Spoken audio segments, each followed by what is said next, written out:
আসসালামু আলাইকুম। দেশের যে পরিস্থিতি, খুব একটা মনে হয় দেউলিয়া হইতে আর বেশি সময় লাগতো না। কালকে দিনের 12টা বাজে সোনাই মুড়িতন যাত্রী উড়াই ঢাকা গেছি, যাইতে যেতে রাইতে 9টা, প্রায় 8-9 ঘন্টা। তো বলে 8-9 ঘন্টা কিচ্ছে নেই, এই জ্যাম ঠেলে গেছি। এর মধ্যে নাই তেল, নাই গ্যাস। আমি মনে করেন ঢাকা নোয়াখালী আপ ডাউন করলে আর 90 সিলিন্ডার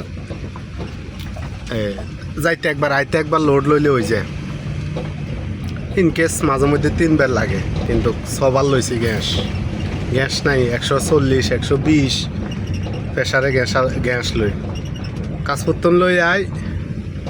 এই আপনার ক্যান্টনমেন্টন লইছি, ক্যান্টনমেন্টন লই আই রঞ্জমিতন লইছি, আবার ঢাকাতন লই রওনা দিছি কাশপুর পর্যন্ত।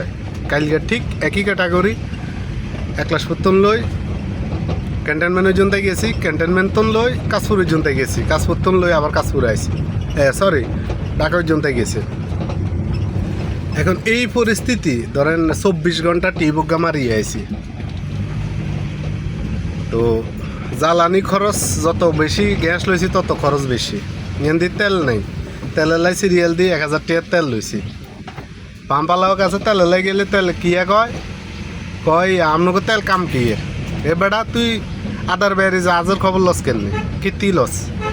আর গাড়ি স্টার্ট দি একটু করতে 1 লিটার চলে যায়। তো 1 লিটার তেল মনে করেন 5 বার 6 বার 8 বার 10 বারও স্টার্ট দেন লাগে ঢাকা নোয়াখালী আপ ডাউন করতে। তো আর এমনি মিলে তার ডেলি 4-5 লিটার অকটেন লাগে। এনি কিন্তু বুঝাইব কে পাম্পালা গুন্ডে এগুলো আপনাকে গ্যাসের গাড়ি কিলে তেল লইতে নেই। এগুলা বুঝামু কতক্ষণে আর নিজের লমু কতক্ষণে। নিজের মন মানসিকতা হয়েছে খারাপ। 24 ঘন্টা গাড়ি চালাই, না ঘুম না নিন।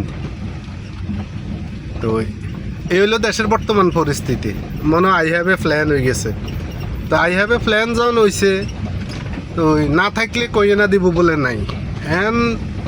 একলাশপুর বাজার আইলাম, আর কাকা ফোন দি কয় কাকা আপনার তেল লইছেন না কথা আইলে 1 লাখ তেল দেয় আয় দিয়ে দেন। 1 লাখ পাম্পের তুন সুঙ্গার হল জনতাই সিরিয়াল মোটর সাইকেলের আর হাই স্কুলের জনতাই প্রাইভেট কারের। এখন কইতে না নেতাকে তেল লাগতো না, তারা চলায় তেল ভরের হুদা না মানুষেরা হাগলে কামড়াইলে হুদা তেল ভরে সিরিয়ালে 4 ঘন্টা 8 ঘন্টা কাড়াইতে। তো বর্তমান পরিস্থিতি এমন একটা অবস্থা গেছে বলার কোনো ভাষা নাই। প্রাইভেট গাড়ি কিন্তু নতুন কিন্তু গ্যাসে চালাইতো না, তাকে নতুন গাড়ি মনে করেন 40 লাখ 40 লাখ টাকার গাড়ি, 60 লাখ টাকার গাড়িও আছে, CSR বা 80 লাখ টাকার গাড়িও আছে। এটাকেও টিয়ার অভাব নাই, অভাব তেলের। ওই তেলের এভাবে তারা যদি মনে করেন আগেও গ্যাস করতো করেন কিনলে তাকে তেলে জ্বালাইবে, তাকে ব্যক্তিগত ব্যবহারে গাড়ি। এই হলেও পরিস্থিতি। তাই কিছু কইলে সরকারের বিরুদ্ধে চলে যাবো, কিছু কইলে জনগণের বিরুদ্ধে চলে যায় বলা তাই।